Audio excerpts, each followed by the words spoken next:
when pirates attacked the wrong ship.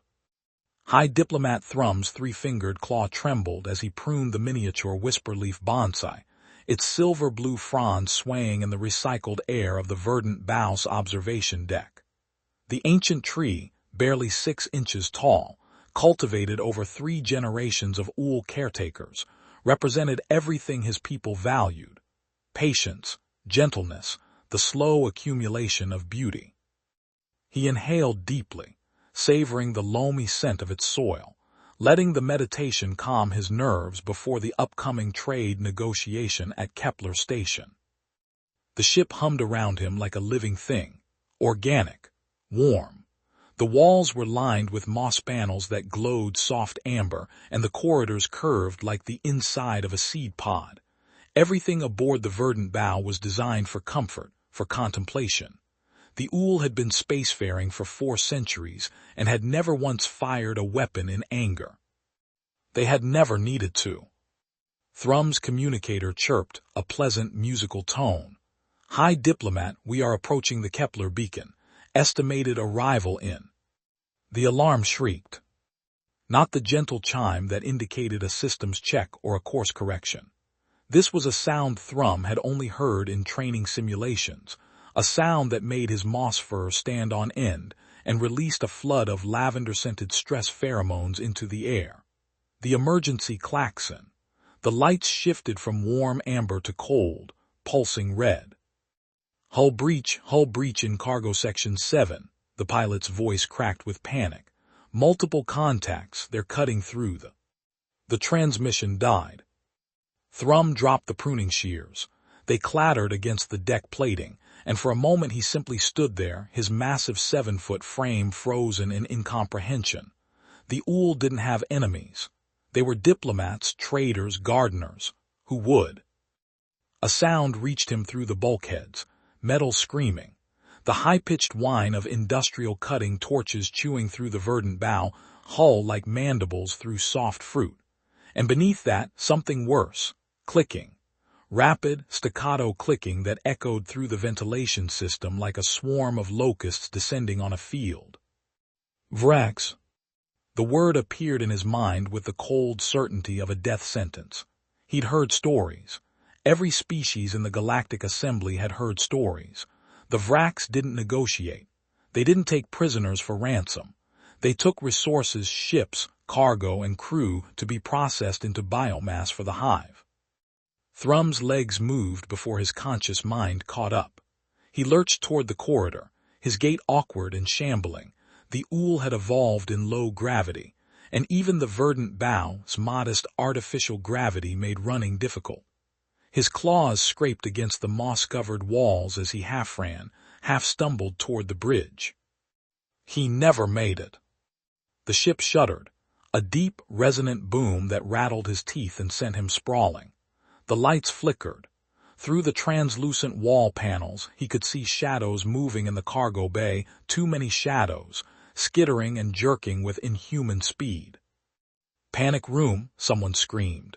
Junior Diplomat Vess, her voice shrill with terror. "Everyone to the panic room." Thrum changed direction, his heart's hammering in his chest. The panic room was a recent addition, installed after the Assembly had issued warnings about increased pirate activity in the outer systems. The Ool had debated its necessity for months. Such a violent precaution seemed antithetical to their philosophy, but in the end, pragmatism had won. Now Thrum blessed that pragmatism as he threw himself through the reinforced doorway. 6 other crew members were already inside, huddled together in the center of the small chamber. The walls were bare metal, cold and utilitarian, so unlike the rest of the ship. Vess slammed her claw against the control panel, and the door hissed shut with a pneumatic thunk. "Silence." No, not silence. Thrum's ears, large and sensitive, picked up sounds that made his blood run cold. Footsteps in the corridor outside. Not the soft padding of Ool feet, but the sharp click-click-click of chitinous legs on metal. And voices, if they could be called voices. A chorus of clicks and whistles that rose and fell in eerie synchronization, the sound of a hive mind communicating with itself. Then the screaming started. Engineer Pole had been in the engine room when the Vrax boarded. His voice came through the ship's intercom, high and desperate and wrong. Please, please, we don't have a wet, tearing sound. The scream cut off mid-syllable, replaced by a gurgling that lasted 3 seconds before fading into nothing. Vess vomited. The acrid smell of bile mixed with the overwhelming stench of fear pheromones lavender so strong it burned Thrum's nostrils. Someone was whimpering. Thrum realized it was him.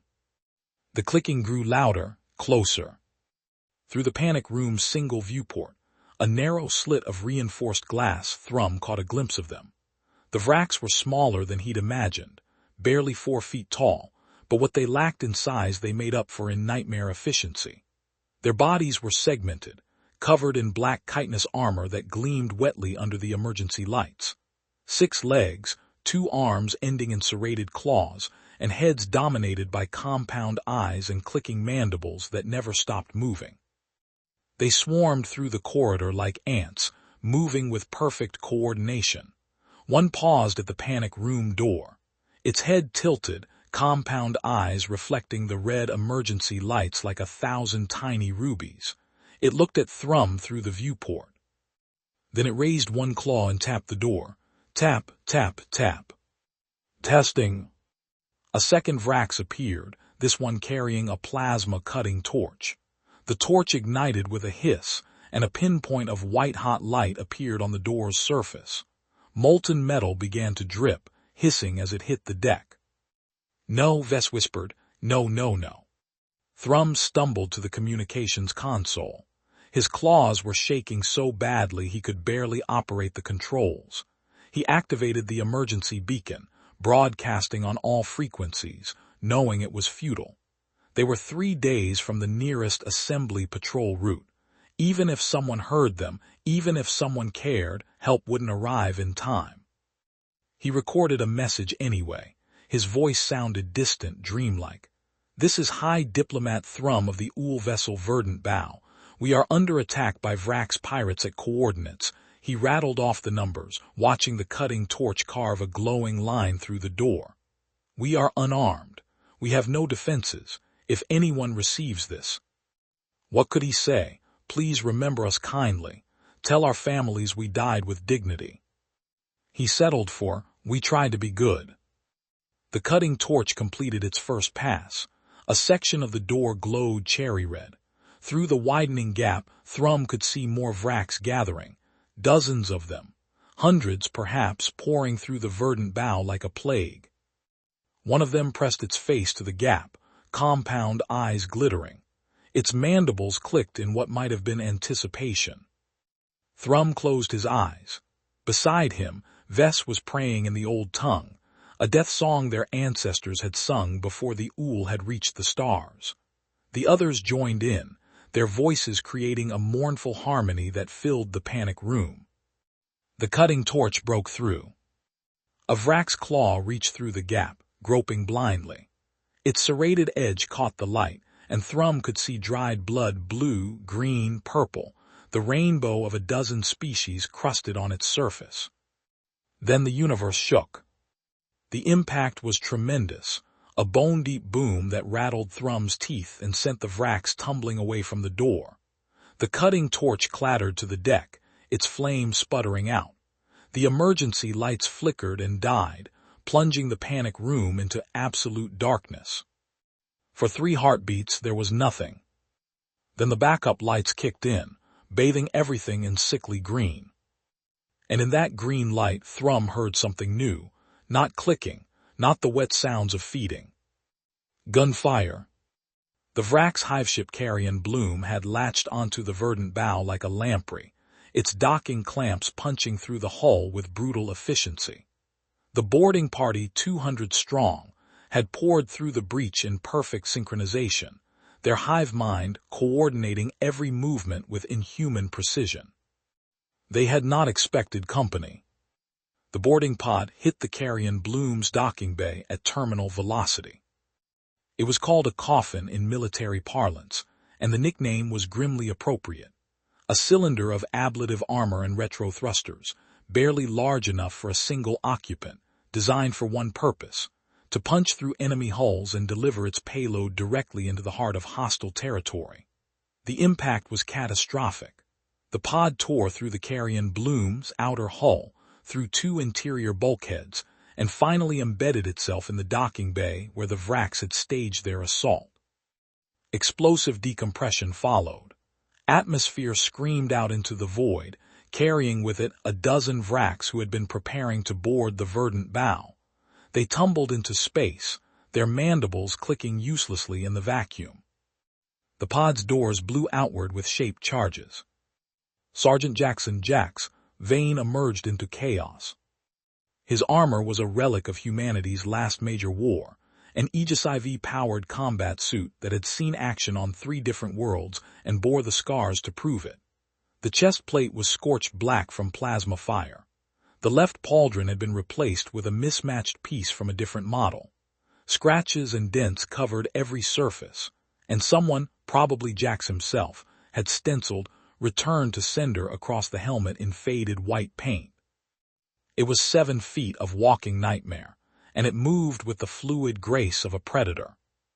The Vrax in the docking bay reacted instantly. The hive-mind processed the threat, calculated vectors, and sent 30 warriors swarming toward the intruder. They moved like a living wave, chitinous bodies flowing over debris and each other in their haste to overwhelm the enemy. Jax raised his primary weapon. The M90 Street Sweeper was not a subtle instrument. A rotary shotgun with 6 barrels and a magazine capacity of 300 shells, it had been designed for close-quarters combat in urban environments. In the confined space of the docking bay, it was apocalyptic. The first burst caught the lead Vrax mid-leap. The flechette rounds, thousands of tungsten needles traveling at supersonic speeds, shredded its carapace like tissue paper. Blue ichor sprayed in a wide arc, and the Vrax's body came apart in chunks that tumbled through the thinning atmosphere. Jax didn't stop firing. Thump, thump, thump, thump. The sound was oddly muted in the near vacuum, more felt than heard, a rhythmic percussion that vibrated through the deck plating. Each burst lasted a fraction of a second, but in that fraction, a cone of death 6 feet wide erased everything in its path. Vrax bodies exploded. Bulkheads sparked and buckled. A support beam, already weakened by the pod's impact, sheared in half and collapsed with agonizing slowness in the failing gravity. The Vrax kept coming. They had no concept of fear, no survival instinct beyond the hive's imperatives. They swarmed over their own dead, mandibles clicking, claws reaching. One managed to get within 3 feet before Jax's left fist, encased in 200 pounds of powered armor, caught it in the thorax. The Vrax's carapace crumpled like an aluminum can. It flew backward, crashed into 2 of its fellows, and all 3 tumbled away in a tangle of twitching limbs. The artificial gravity gave up entirely. Suddenly everything was floating. Debris, bodies, globules of blue ichor drifting like grotesque bubbles. The Vrax, evolved for zero-G environments, adapted instantly. They used the walls, the ceiling, every surface as a launching point, coming at Jax from all angles. Jax activated his mag boots. The electromagnets in his boots locked him to the deck with a clunk that resonated through his armor. Now he was anchored, immovable, a fortress in the center of the storm. The Vrax that launched themselves at him found no purchase on his armor's smooth surface. They scrabbled uselessly, and Jax simply grabbed them, one in each hand, and squeezed. Chitin cracked, ichor spurted. He threw the bodies away and reached for the next pair. On the Verdant Bough, Thrum watched through the security feed.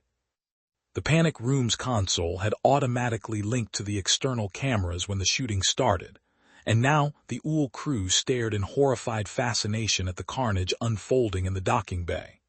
The figure in the armor, they didn't know it was human, didn't know it was there to help, looked like something from their oldest nightmares.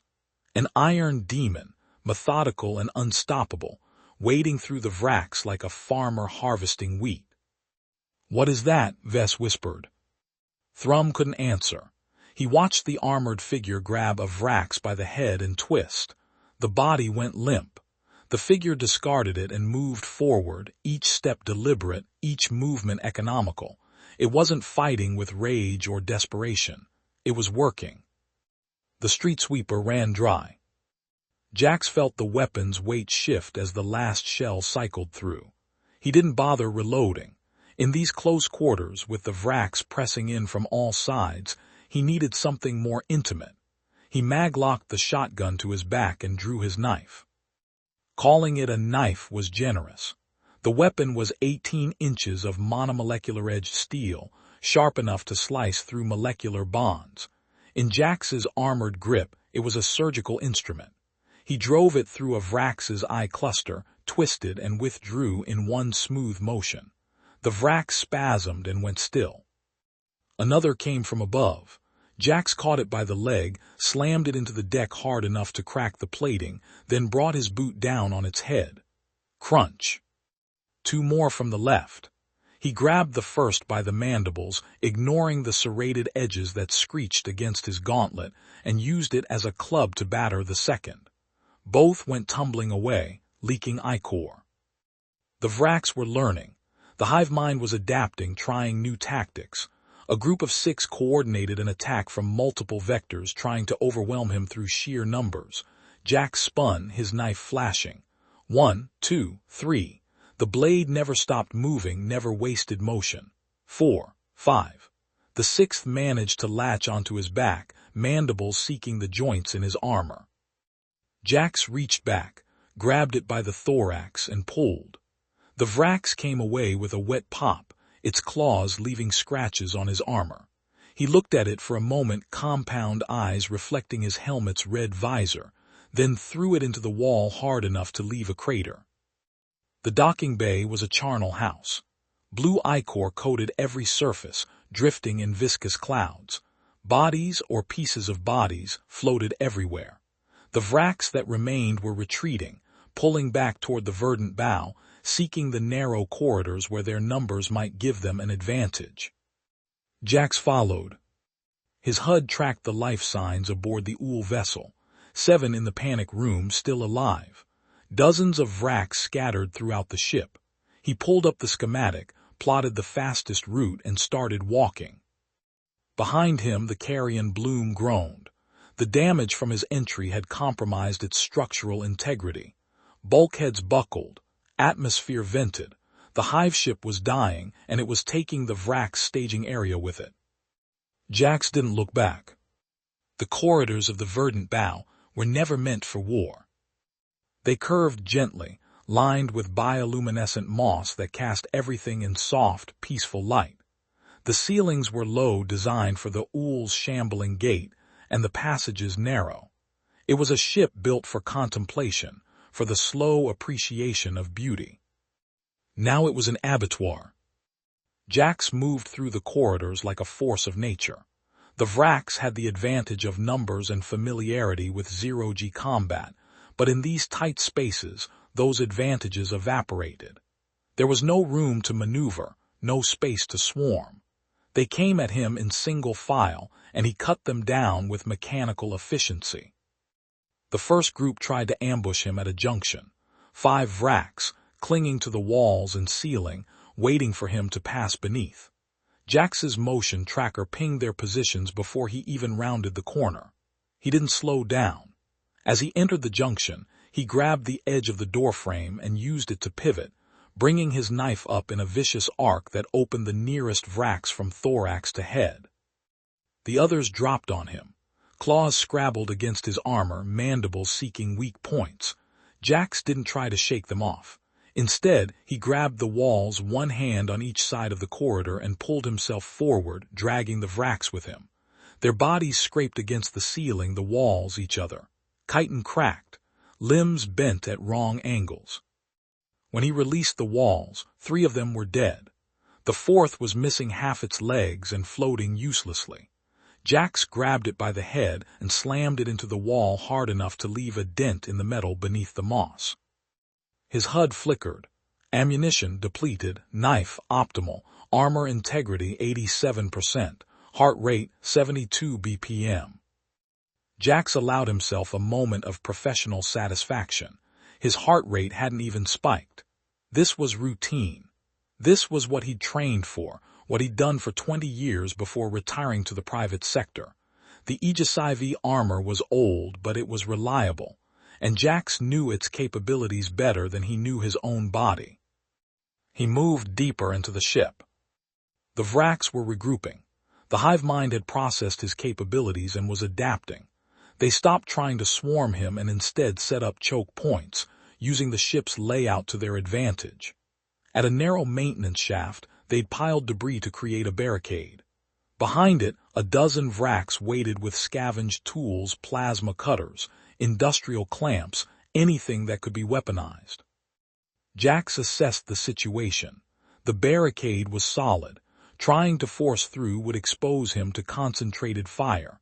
The plasma cutters could damage his armor if given enough time. He looked up. The maintenance shaft had an access panel in the ceiling. Jax deactivated his mag boots and pushed off the floor. In zero-G, he drifted upward with perfect control, grabbed the access panel and tore it free. The Vrax below clicked in confusion, their compound eyes tracking his movement. By the time they realized what he was doing, he'd already pulled himself into the shaft. The maintenance tunnel ran parallel to the main corridor. Jax crawled through it, his armor barely fitting in the confined space, until he was past the barricade. Then he kicked through the floor. He dropped into the middle of the Vrax formation. The first one died before it could react, Jax's knife punching through the back of its head. He spun, his armored elbow catching another in the thorax. Crunch! A third tried to bring its plasma cutter to bear. Jax grabbed the tool, ripped it from the Vrax's claws, and drove the still-active cutting torch through its eye cluster. The remaining Vrax scattered. Jax pursued them methodically, his boots clanking against the deck as he reactivated the maglocks. One tried to flee down a side corridor. Jax grabbed it by the leg, pulled it back, and slammed it into the wall. Another attempted to climb the ceiling. Jax threw his knife. The blade tumbled end over end and buried itself in the Vrax's thorax, pinning it to the moss-covered surface. He retrieved the knife, wiped the ichor on his thigh plate, and kept moving. In the panic room, the Ool were beyond terror. They'd watched the security feeds as the armored figure carved its way through the Vrax, and now they understood. They'd been saved from one nightmare only to face another. The thing in the armor was efficient, brutal, and utterly unstoppable. When it finished with the Vrax, what would stop it from turning on them? "We have to hide," Ves whispered. "We have to." "There's nowhere to hide," Thrum said quietly. His voice was steady, resigned. "It knows we're here. It's coming for us." On the feed, the armored figure reached the final group of Vrax. These were different, larger, with thicker carapaces and more elaborate mandible structures. Brood leaders, the hive-mind's tactical nodes. They'd positioned themselves in the corridor leading to the panic room, a last line of defense. Or a last meal, before the hive retreated. The largest brood leader clicked a challenge. The others formed up behind it, a wall of chitin and claws. For a moment the armored figure paused. Then it charged. The impact was tremendous. The brood leader met the charge head-on, its claws raking across the armor's chest plate. Sparks flew. The figure didn't slow. It grabbed the brood leader by the mandibles and pulled. There was a wet, tearing sound, and the mandibles came free in a spray of blue ichor. The brood leader thrashed, its remaining limbs flailing. The figure dropped the mandibles, grabbed the Vrax's head in both hands, and twisted. Snap! The other brood leaders attacked as one. The figure disappeared beneath a pile of chitinous bodies, claws and mandibles seeking any weakness in the armor. For a moment, Thrum thought it might actually fall. Then the pile exploded. The figure rose, ichor streaming from its armor, a brood leader in each hand. It brought them together like cymbals. Crunch! It dropped the bodies and grabbed the next one, driving its knee into the Vrax's thorax with enough force to crack the carapace.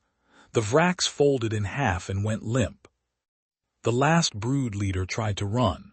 The figure grabbed it by the leg, pulled it back, and delivered a single, precise strike to the base of its skull. The Vrax dropped like a puppet with cut strings. Silence. The figure stood in the corridor, surrounded by bodies, its armor smoking and dripping ichor. For a long moment it didn't move. Then it turned toward the panic room. Toward them. Thrum heard the footsteps approaching. Heavy, methodical, the sound of something inevitable. The cutting torch the Vrax had been using was still embedded in the door, its fuel cell depleted. The figure grabbed it, examined it for a moment, then tossed it aside. Instead, it reached to its belt and pulled out a small device. A breaching charge. Get back, Thrum shouted. The Ool pressed themselves against the far wall, as far from the door as possible. The figure attached the charge, stepped back in. The explosion was deafening in the confined space. The door blew inward, twisted metal screeching. Smoke filled the panic room, acrid and choking. Through the smoke, a silhouette appeared, massive, armored, covered in the blood of their would-be killers.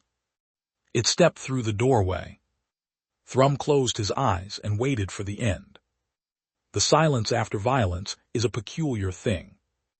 Jack stood in the doorway of the panic room, his armor servos whining softly as they compensated for the weight of ichor coating every surface. His HUD displayed the room's occupants, 7 Ool, huddled against the far wall, their vital signs spiking with terror. Non-combatants, civilians, the people he'd been hired to protect. They looked at him like he was death incarnate. Jack supposed he couldn't blame them. He just killed.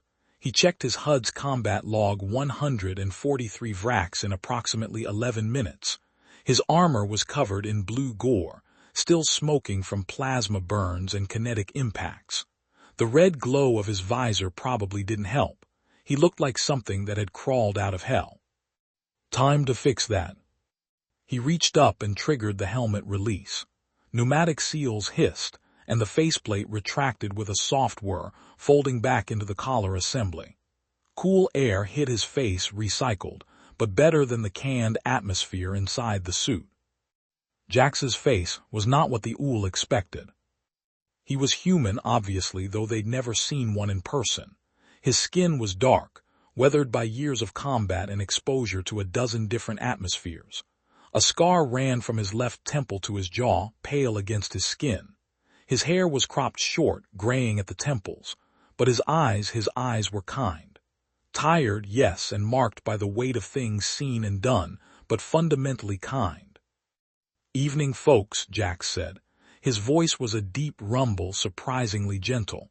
Sorry about the mess and the noise. I know that was probably pretty scary. The Ool stared at him.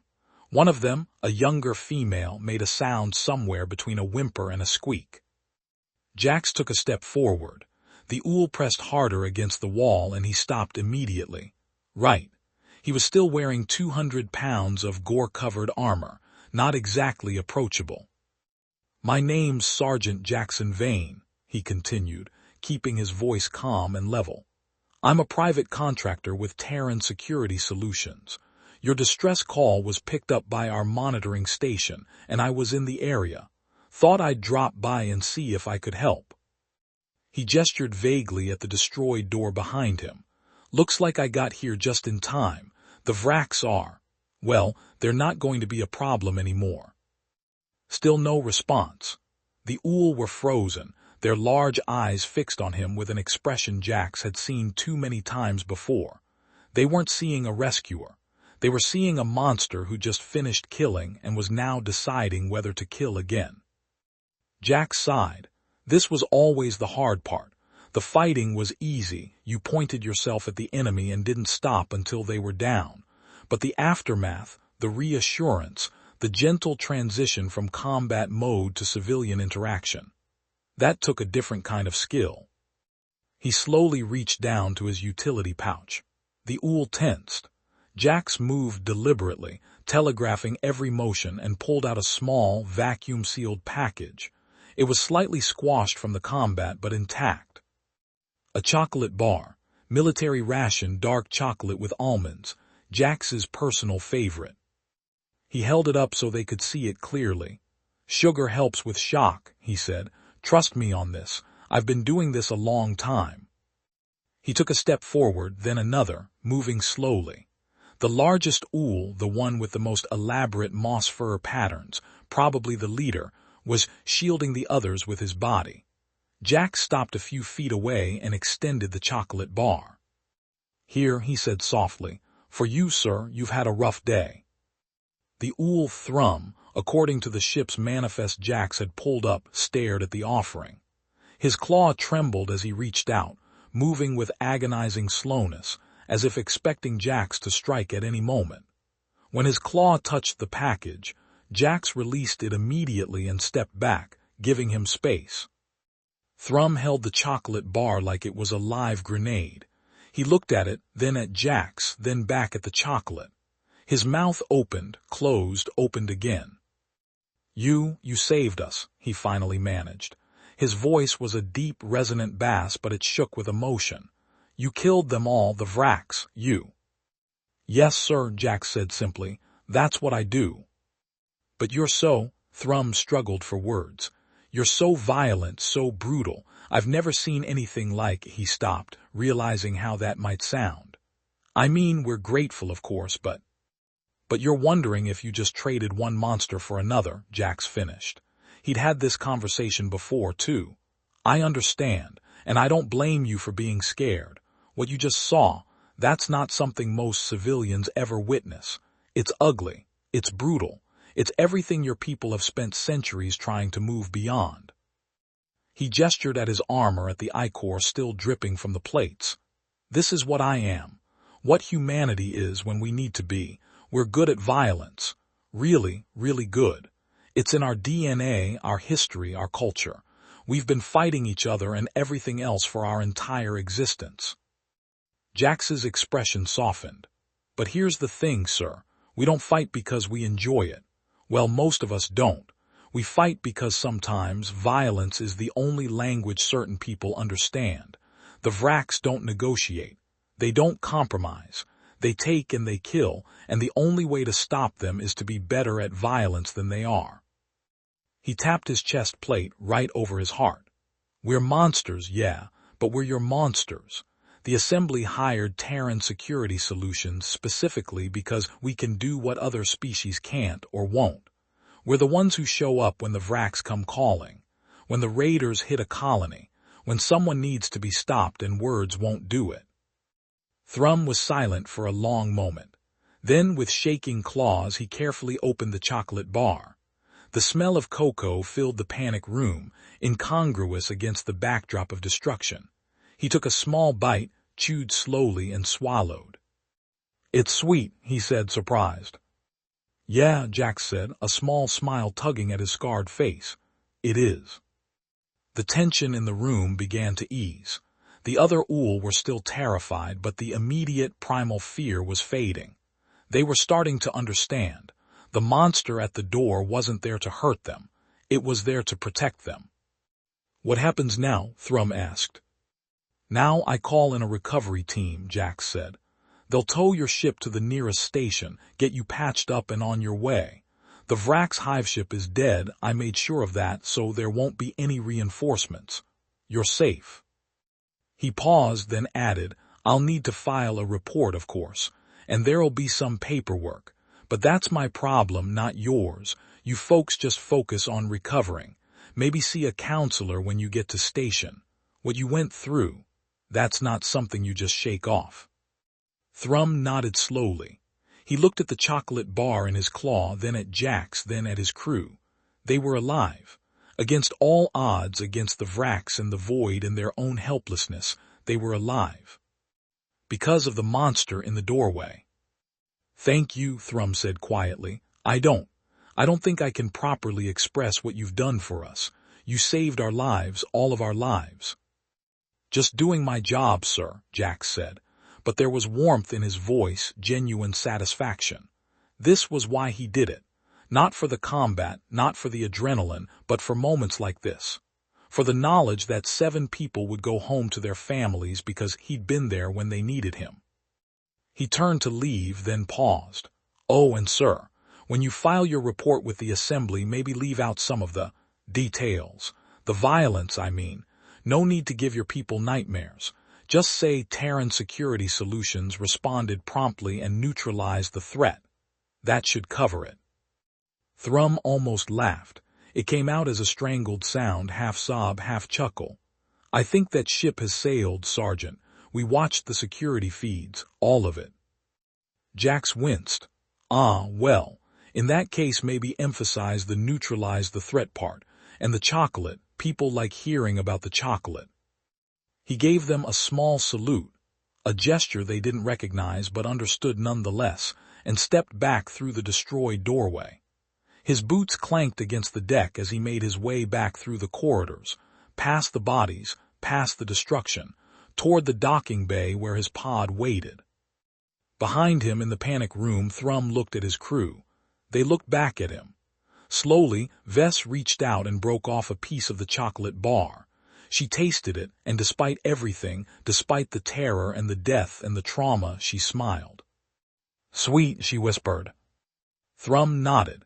He looked at the doorway where the human had disappeared, at the trail of blue ichor marking his passage. Humanity. A species of monsters who brought chocolate to the traumatized, who apologized for the noise while wading through the corpses of their enemies, who were capable of such terrible violence, but chose to direct it at those who would harm the innocent. The galaxy, Thrum realized, was a much more complicated place than the Ool had believed. It wasn't enough to be peaceful, to be gentle, to cultivate beauty and hope for the best. Sometimes, you needed monsters on your side. Monsters who knew how to fight, who could meet violence with greater violence, who could stand between the soft and the sharp. And humanity, for all their terrifying capabilities, had chosen to be those monsters. Not for conquest, not for glory, but for people like the Ool.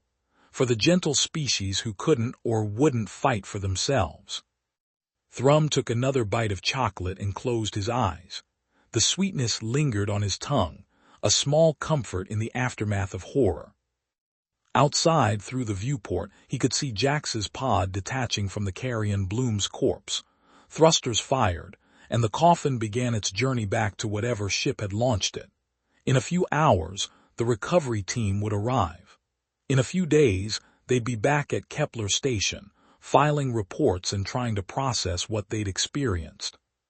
But right now, in this moment, Thrum allowed himself to feel something he hadn't expected: gratitude, not just for being alive but for the existence of beings like Sergeant Jackson Vane. Monsters, yes, but they're monsters.